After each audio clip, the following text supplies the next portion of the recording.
Ini adalah kelanjutan vlog sebelumnya.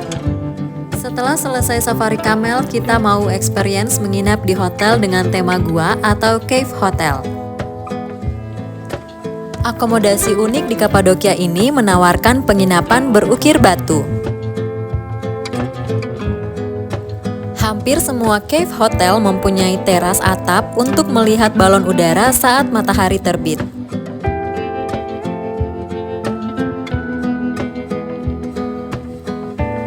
Dan ini kita memilih Fairyland Cave Hotel yang berlokasi tidak jauh dari pusat kota Goreme.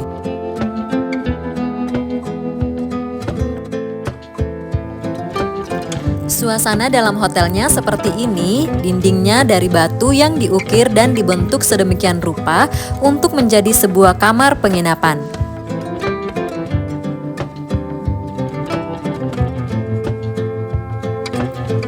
Fasilitas hotelnya juga lumayan lengkap, mulai dari sarapan, wifi, TV, dan heater.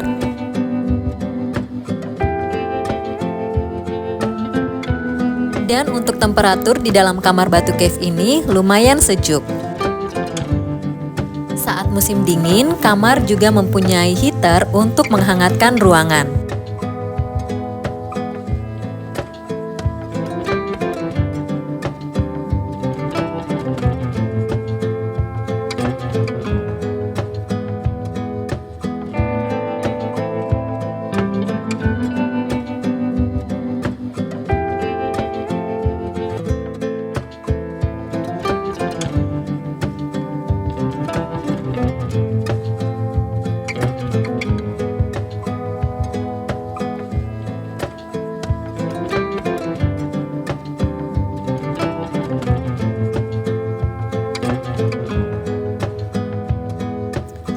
Dan ini aku salvok, ternyata kata sabun dalam bahasa Indonesia memiliki pelafalan dan arti yang sama persis dalam bahasa Turki, yaitu sabun.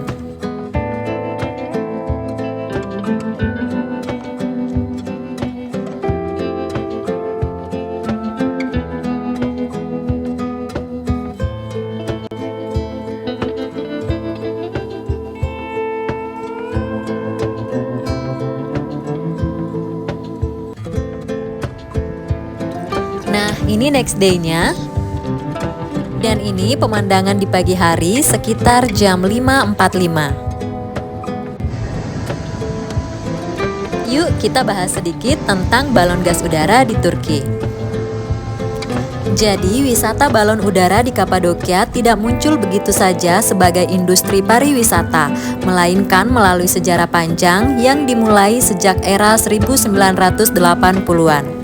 Penerbangan balon udara pertama kali dilakukan di wilayah ini pada tahun 1984 oleh perusahaan kaset bernama Rax untuk kepentingan promosi dan pemasaran.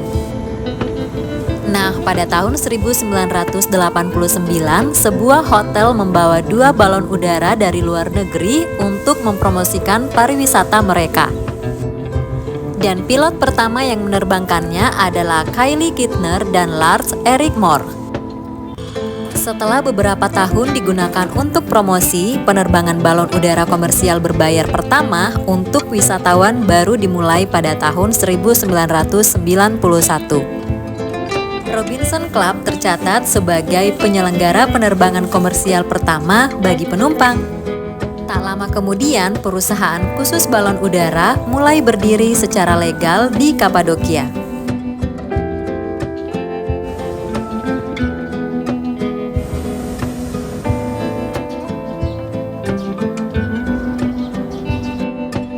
Titik balik kepopuleran Kapadokia di mata dunia terjadi pada saat Turki menjadi tuan rumah World Air Games pertama pada tahun 1997.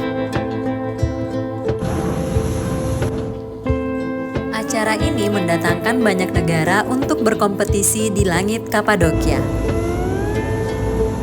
Acara ini juga diikuti oleh pilot profesional dari berbagai negara yang menunjukkan bahwa bentang alam Kapadokia sangat ideal untuk balon udara.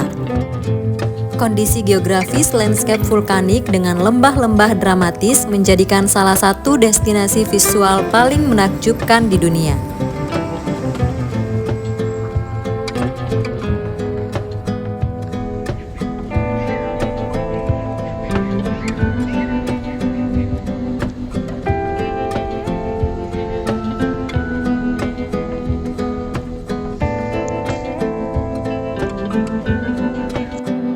Kapadokia juga memiliki kondisi angin yang relatif stabil sepanjang tahun, sehingga memungkinkan balon udara terbang hampir setiap hari.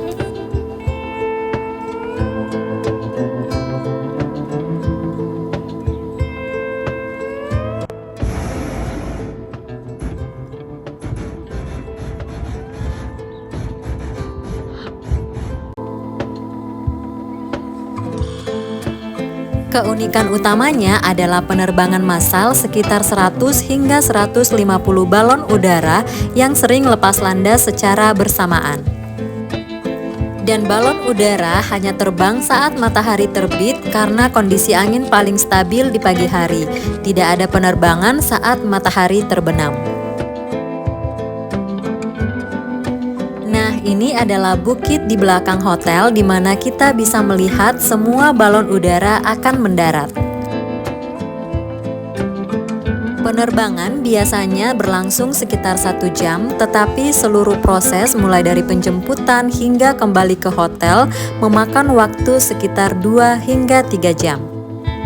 Kapasitas keranjang balon udara standar umumnya menampung 24-28 orang. Namun tersedia opsi private untuk pengalaman yang lebih eksklusif.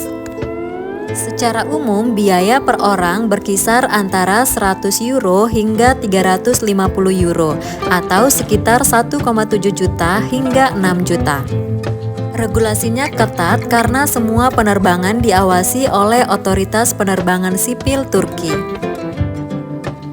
Tetap pantau ramalan cuaca karena keputusan terbang sepenuhnya bergantung pada kecepatan angin di pagi hari.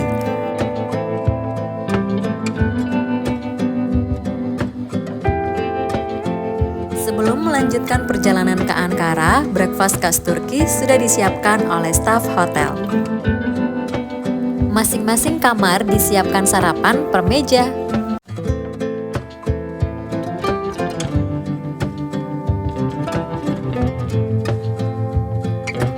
Okay, thank you for watching. See you in the next video.